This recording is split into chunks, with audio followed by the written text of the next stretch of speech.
The battlefield stank of burnt metal and blood. Alien banners lay shredded in the dirt, trampled by boots and clawed feet. Smoke coiled around shattered machines like snakes hunting for survivors. Above all this, a scream rang out, a human one. Then silence followed it. Captain Yalin stood still in the middle of the chaos. His armor was cracked, his blade dented, and his breath heavy. He wasn't supposed to be here. Earth had signed peace treaties. This war wasn't theirs. But when the alien Queen's army stormed the neutral colonies, Earth responded with only one thing: him. The Zarketh Empire believed humans were weak. Their queen, Zarelia, even laughed when she saw the footage of Yalin holding his curved sword. "Is that a blade or a toothpick?" she mocked. Her generals roared with laughter. She thought she was untouchable, armored in living crystal, ruling with an iron tail. Yalin didn't laugh. He had seen friends turn to ash. He had walked through burning forests and frozen fields. Now he was here not for medals or orders, but to end the pain, to end her.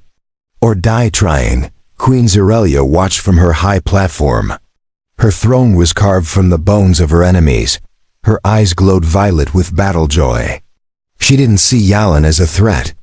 She saw him as sport, a little creature holding a metal stick. Her guards circled him like predators waiting for the queen's nod. Yalin whispered something to himself. A name maybe. A promise. Then he stepped forward and raised his blade. The alien crowd roared in amusement. One guard lunged with twin spears, but Yalin spun, ducked, and sliced upward.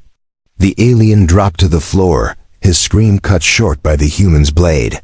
The others hesitated. Yalin didn't. He moved like fire. Precise, fast, deadly. One by one, the queen's elite fell. When only the captain remained, he threw down his weapons and fled. The crowd went quiet. The queen's laughter faded into a hiss. "You killed my chosen," she snarled. Her voice echoed like thunder. "Do you think I fear a toothpick-wielding mammal?" Yalin wiped blood off his blade. "This blade," he said, "was made by a dying father who lost his children to your ships." He pointed it at her. "Let's see how your pride holds up against grief and steel." The queen rose slowly. Her armor shifted and shimmered. Wings of crystal extended from her back, humming with power. Her tail coiled around the steps as she descended. "You want to face me, little worm? I'll crush your bones and feed your honor to my hounds." The two warriors stood face to face. The human was shorter, thinner, and bleeding. The queen towered over him, glowing with energy and rage. But when Yalin looked into her eyes, he didn't see a goddess. He saw fear hiding behind arrogance. They clashed. Her tail whipped and cracked like thunder. He ducked and rolled, striking low. Sparks flew as his blade met crystal armor. Her claws grazed his side, leaving hot red lines, but he didn't stop. He moved with purpose, like he carried the weight of every soul she ever crushed. Minutes passed like hours. Each attack brought fresh wounds, louder gasps from the crowd. The queen's laughter had vanished. Now she grunted, growled. For the first time in decades, she bled. Yalin's final strike came when she lunged too high. He dodged, then drove his blade between the plates of her side. She shrieked and fell to her knees.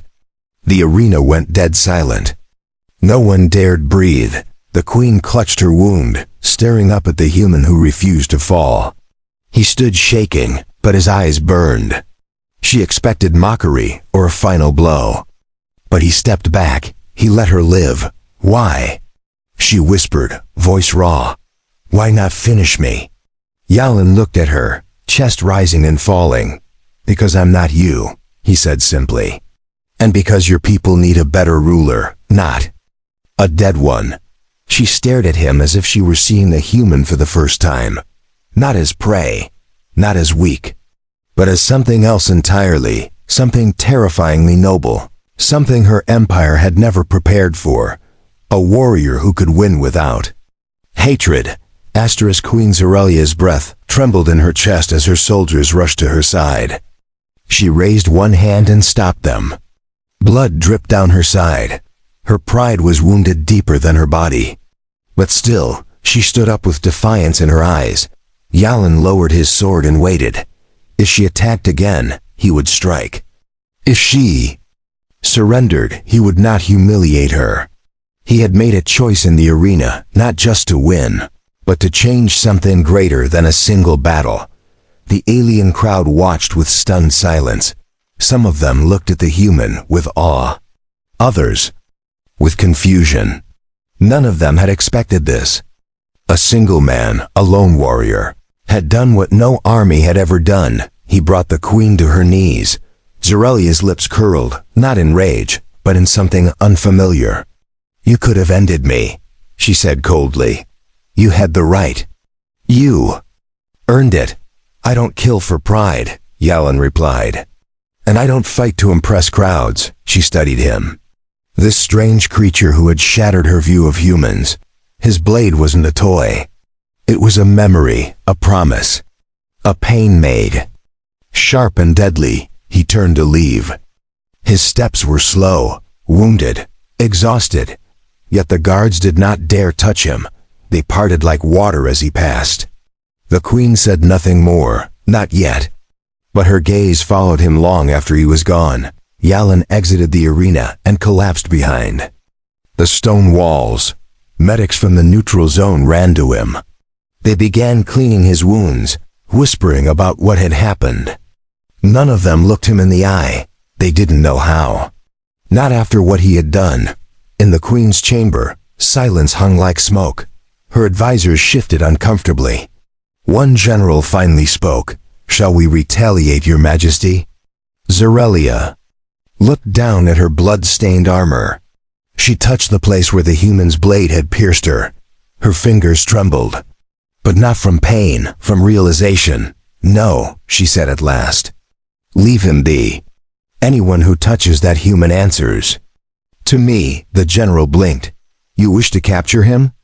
"No," she said again, softer. "I wish to understand him." She dismissed the court and entered her private chamber. Alone with her thoughts, she paced. Her empire feared strength. But this human had shown mercy was also strength. His blade hurt her, but his kindness haunted her. She sat before the grand mirror and looked at her reflection. Her face was flawless, her eyes cold. But now, something inside her had cracked.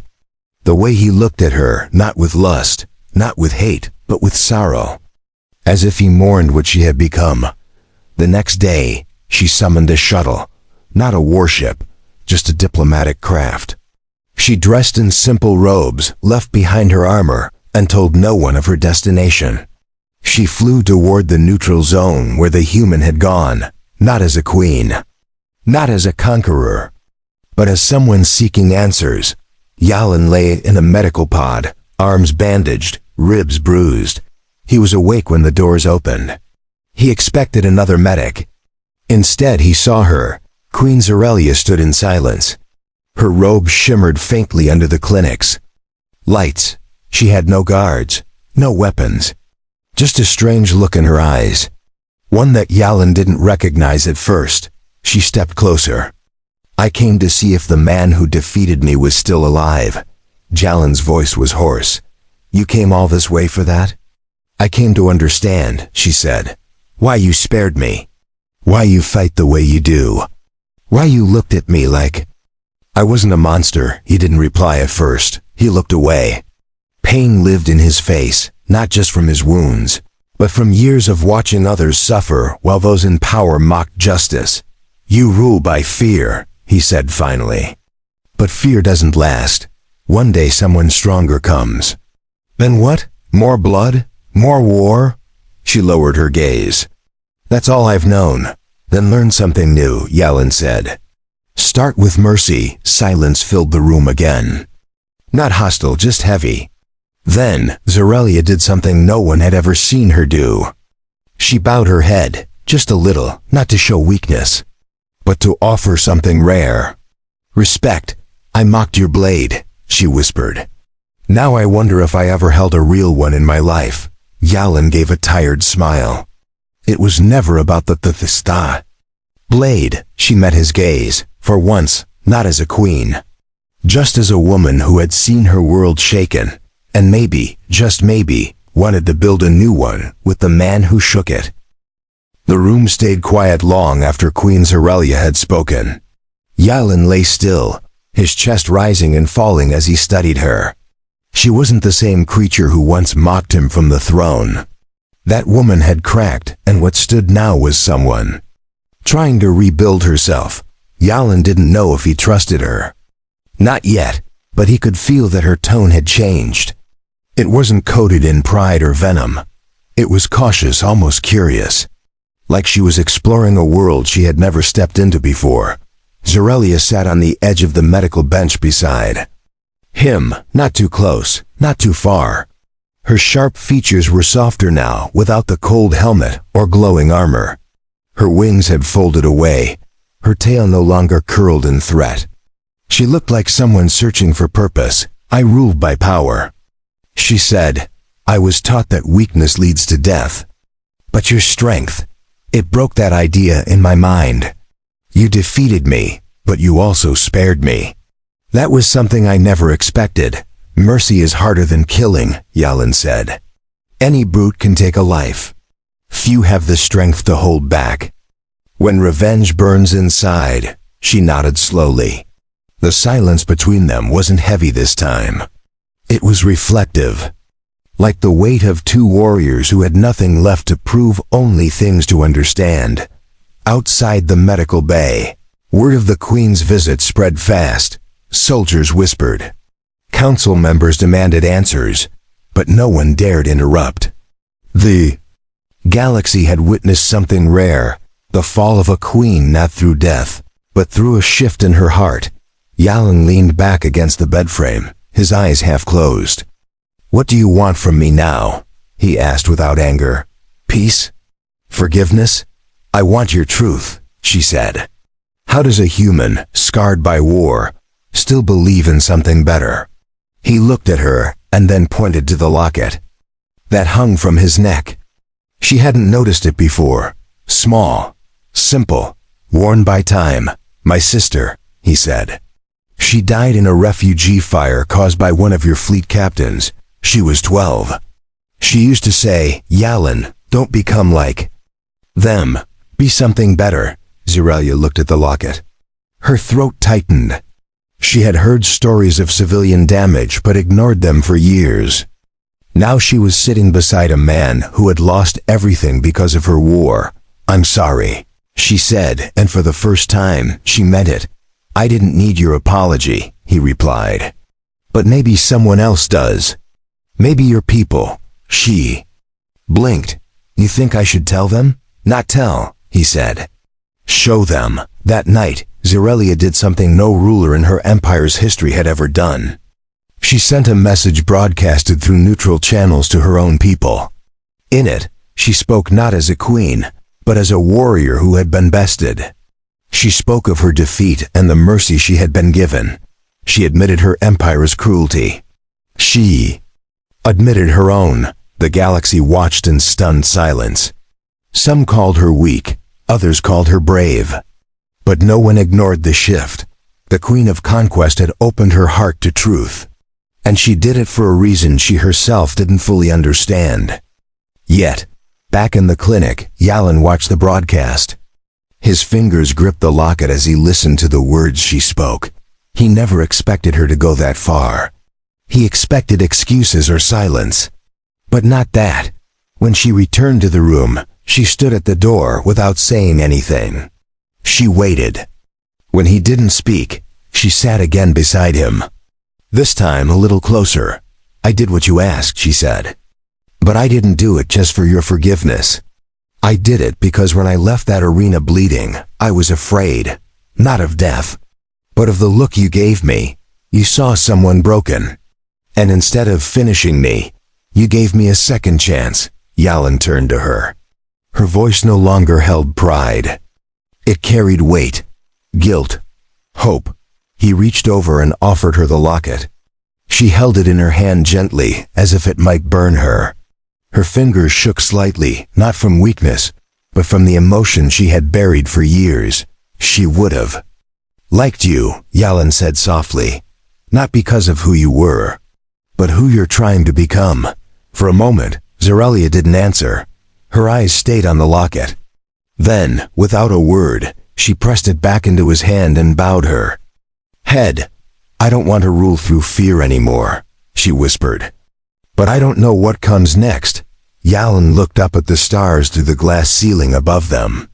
You fight for peace the same way you fight for war. One choice at a time, the queen nodded slowly. In that quiet space, between a human warrior and an alien queen, something was changing. Not just a treaty, but the start of something far deeper. The days that followed were tense but quiet. No new battles, no sudden attacks. The Zarkov Empire paused. The queen had spoken, and her words reached far. Her people waited to see if this change was real, or just another trick. Yalin stayed in recovery. His wounds were healing slowly, but his spirit felt lighter. He had seen many wars, but this moment was different. It wasn't just a fight he had survived. It was a piece of history being written by his mercy. Zorelia visited often, not in armor, not with guards. Sometimes she brought fruit from her homeworld. Sometimes she brought silence. But each time, she stayed longer. They talked about their pasts, their regrets, and strange things like poetry and music. Things neither of them had time for in war. He found himself smiling at her jokes. She began asking questions about Earth, about its oceans, and even about human desserts. He told her about chocolate cake. She looked horrified and then curious. The next time she arrived, she brought something dark and bitter from her planet. He pretended to like it. She caught the lie and laughed. Her laughter surprised them both. It wasn't the sharp, cruel sound from the throne. It was warm, gentle, like a wind that carried no threat. Yalin couldn't help but listen to it a little. Longer than he should have. One morning, the medics declared Yalin fit to leave. He could walk now, slower than before, but steady. He stepped out of the clinic and found her waiting by the gate. She didn't speak, just offered her hand. He took it. They walked through the neutral zone together. The crowd parted for them. Whispers followed, but no one dared mock. Not after what they had seen. The queen who once crushed rebellion now walked beside the human who had spared her. That evening, she invited him to her personal shuttle. It was small, simple, nothing like the grand palace she once ruled from. Inside, she had decorated the cabin with plants from both worlds. It was a soft place, not made for war, but for something else. She poured them drinks, and they sat beside the viewing window. Stars blinked in the void like tiny candles. Yalin took a sip and sighed. So what now? You've given a speech. Shown your people change. But what's next? She turned to him. Her face was serious. I want to rebuild. Not just cities, but how we live. I need someone who understands both sides. You want me to join you? He asked. I want you beside me, she said. Not as a trophy. Not as a symbol, but as an equal. A partner. He studied her eyes. There was no trap there. No game. She meant it. But a part of him still hesitated. You think your people will accept that? A human at your side? Some won't, she admitted. But the ones who matter will. And the rest will learn. He didn't answer right away. He looked out at the stars again. His entire life had been spent on battlefields. His hands were built for blades, not diplomacy. Yet here she was offering something he never thought he'd receive, a future. He stood slowly and walked toward the window. I don't know if I'm the man for that. I'm no king. I'm no leader. You are something more important, she said. You are good. And you make me want to be good too. Those words hit deeper than any weapon. He turned to her, his voice quiet. I don't love war, Zorelia. I never did. Then help me end it, she said. Truly end it. With you beside me, I can rebuild this empire differently. He walked toward her and stood only inches away. The glow of the stars lit her face. Her breath caught. She didn't move, didn't speak, just waited. Yalin raised a hand and brushed a lock of hair from her cheek. It was the first time he touched her, not in battle, but in peace. Her eyes closed briefly, and when they opened again, something had softened in them. I'll stay, he said, but on one condition. She tilted her head. Name it. No more thrones, he said. No more titles. We build this together, or not at all. A small smile tugged at her lips. Then let's build it from nothing, and that night, they sat side by side, two souls from enemy worlds, now writing a new story together, not with swords, but with trust. The days of silent glances and guarded talks were over. Now Jalin and Zorelia worked together daily. They met diplomats, listened to angry voices, and stood against those who called them traitors. But they didn't step back. The Empire didn't. Change in a day. Old generals sneered behind her back.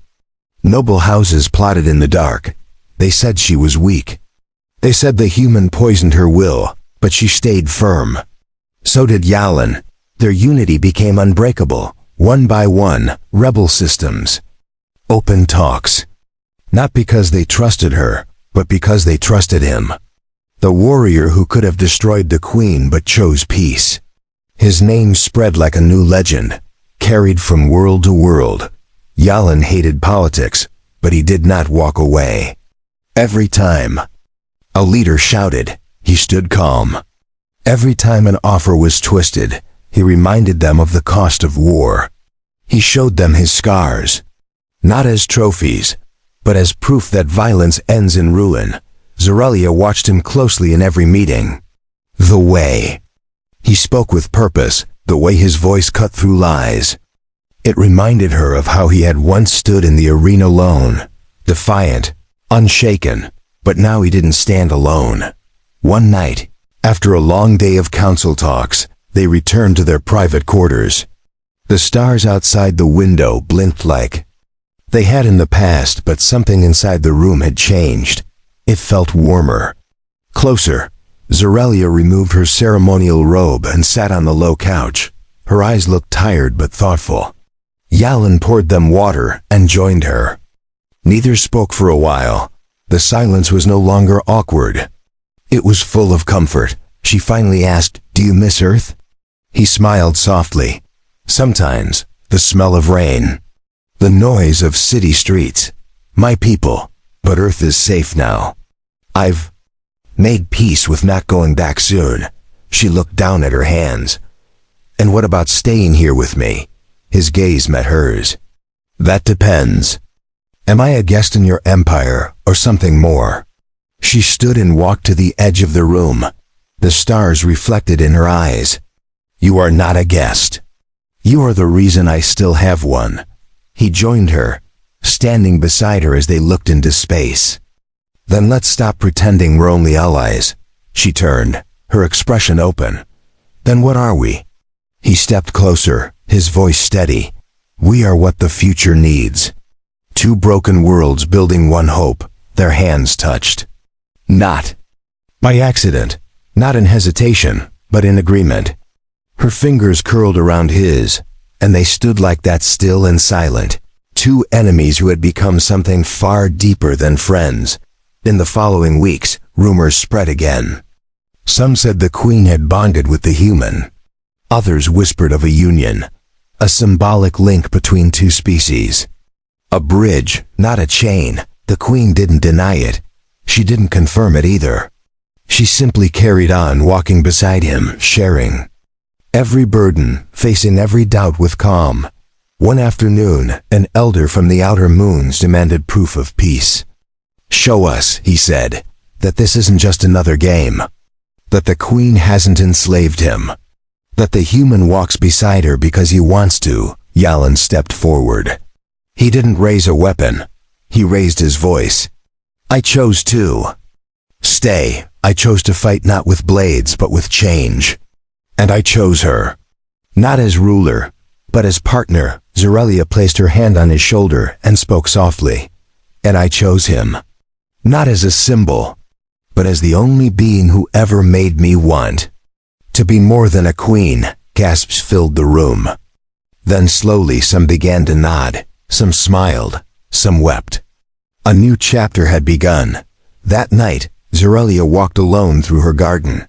She had dismissed the guards. The moonlight fell on her like silver fire.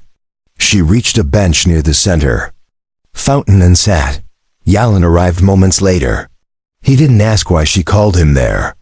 He already knew. She held something in her hand. A small pendant crafted from her crown's shattered jewel. I don't want to wear a crown anymore, she said. But I still want to give something of myself to you. Yalin took the pendant. It was light but full of meaning. I'll keep it close, he said. But not because of what it's made of, because of who gave it. She touched his cheek. The queen who once mocked his sword now looked at him, with eyes full of something far deeper than respect. It was the start of something that didn't need titles. It was no longer war. It was no longer survival. It was something that could finally be called love. Asterisk. The sky above the Zarkov capital turned red with stormlight. Not from war, but from a natural eclipse that hadn't happened in over a century. For the Empire, it was considered a sign of rebirth. For Zorelia, it felt like a sign meant just for them. Yalin stood beside her on the high balcony. Below them, crowds gathered peacefully, not in protest, not in fear, but in celebration. Today marked the official founding of the peace accord. A single paper signed by hundreds of leaders from both sides. One war ending, one future beginning. Zorelia wore no crown. Her robes were simple, elegant, and without weapons.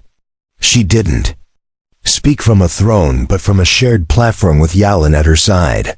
That alone had changed the mood across the stars. If a queen and her enemy could stand united, others could follow. She took a deep breath before stepping forward to address the galaxy. We once ruled by force, she said. We crushed hope. We feared weakness. But one man with a blade and a heart reminded us what real power looks like. She turned to Yalin and extended her hand. He took it without hesitation. No chains. No guards. Only choice. He stepped forward, his voice calm and steady. This peace was not given. It was earned. By those who lost. By those who dared to forgive. By those who still carry pain and choose not to pass it on. The crowd stayed silent for a moment. Then a wave of claps and cheers rose like a tide. From the inner chambers of the council to the outer edges of the colonies, the message was clear. This was not a treaty of fear. It was a bond built on struggle. Later that night, when the stars returned and the celebration faded, Yalin and Zorelia walked through the old war hall. The place where her ancestors once planned invasions was now empty. Its walls, once covered in battle maps, now displayed paintings of both worlds. She stopped near a tall mural. It showed the arena where they first met, not in full detail, just light and shadow. Her kneeling, him standing. The moment frozen in time. She traced her finger over the image and smiled. This place used to frighten me, she said. I used to believe it made me strong, but it only made me harder. Not wiser, not better, Yalin nodded. Walls don't make rulers. Choices do. She looked at him. Then I made the right one. They left the hall and returned to their chamber. The lights were low. The room quiet. He placed the pendant she had given him on the table beside their shared bed. It caught the glow like a small star. Zorelia sat by the window. Do you think your people truly believe I've changed? Some do, Yalin said. The rest will take time. But actions speak louder than words. She tilted her head. And what do my actions say to you? He walked to her, knelt, and looked up into her violet eyes. They say you're not the queen I thought.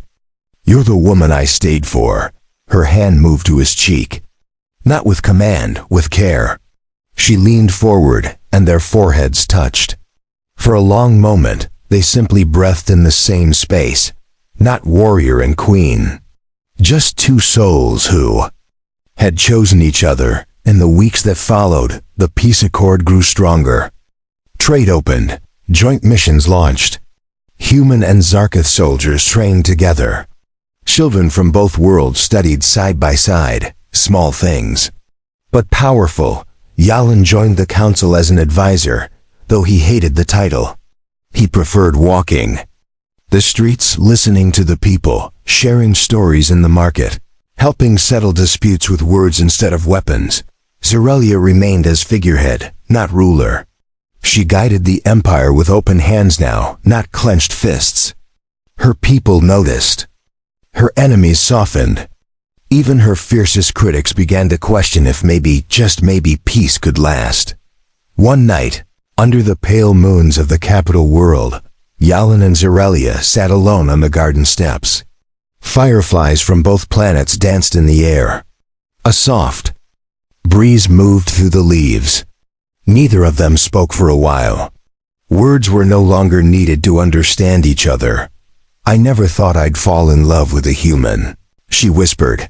"I never thought I'd stay in an empire that once tried to destroy mine," he replied. They laughed quietly.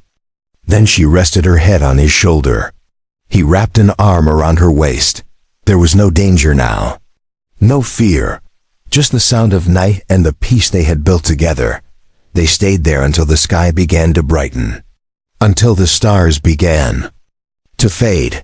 And when they stood to return inside, hand in hand, the world behind them felt healed. Not perfect, but healed. Years passed, but the memory of that first arena clash never faded. It became legend, told to children who had never seen war. A story of a queen who mocked a blade and a human who answered with mercy. The peace accord remained strong. Treaties were signed without blood. New colonies flourished. Borders faded. Some still held suspicion in their hearts, but hatred no longer led armies. Yalin walked the halls of the new Unity Center, where human and Zarketh minds worked together. Scientists, farmers, teachers, all building something greater than flags or thrones. Zerelia often joined him, not as a ruler, but as a learner. They never built a palace. They lived in a modest home overlooking the twin lakes of the neutral world. Each morning, she woke to his quiet breath. Each night, they fell asleep sharing plans, not fears. The old generals were gone. Some retired quietly. Others left after, realizing the war they wanted would never return. Those who stayed adapted. Slowly, carefully. But they adapted. Yalin never carried his blade again. It hung in their home, framed on the wall. Not as a weapon, but as a memory. A reminder of what he had once used to survive and what he no longer needed to. One afternoon, they were invited to speak at the Interplanetary Youth Summit. Hundreds of young voices filled the grand hall. Some had never seen a soldier. Others didn't know the meaning of conquest. They had only known peace. Zerelia stood first. She looked at the crowd and smiled gently. "I once ruled by force," she began. "I thought kindness was weakness, but I was wrong. The strongest hands are the ones that lift others." Yalin stepped beside her. "We come from different worlds. We speak different languages, but we all bleed. We all dream. That's enough to begin something new." After the speech, a young girl approached them. She was half Zarketh, half human. Her eyes shimmered like the stars. She looked up and asked, "Were you afraid the first time you met each other?" Zerelia knelt. "Yes," she said, "but not of his sword. I was afraid of what he made me feel. It was easier to hate than to understand." The girl nodded. "But you chose love instead?" "Yes," Yalin replied. And that choice changed everything. They walked home quietly that night. The air was cool, the stars clear. The peace they fought for felt real in every breath. Zorelia reached out and held his hand. He squeezed gently in return. No words were spoken. None were needed. That evening, while preparing dinner, Yalan paused at the window. The horizon glowed gold. 2 moons hung in the sky. He watched the light move across the blade on the wall. For a moment, he was back in the arena, the crowd screaming, her voice sharp. His heart steady. He turned and saw her standing behind him. She smiled. Still thinking about that day? He nodded. Funny how something that started in blood ended in something this peaceful. We were both different then, she said. You were a soldier, I was a symbol. Now we are just people. And that, he said, is more powerful than any title. They sat down for dinner. No servants, no guards. Just 2 hands passing bowls and laughter filling the air. Later, they sat outside beneath the open sky, wrapped in a single blanket. The fire crackled beside them. Her head rested on his shoulder. His fingers traced lazy patterns across her hand. You ever think we were chosen for this? She asked. I think we chose ourselves, he answered. She kissed his cheek. I'm glad you stayed. I never wanted to leave, he said as the night deepened. The fire burned lower. The stars moved silently above. The world turned. Peace held. And love, once born in the dust of battle, now bloomed in quiet light. They had nothing left to prove, nothing left to fear, only a life to share, and a future worth waking up for.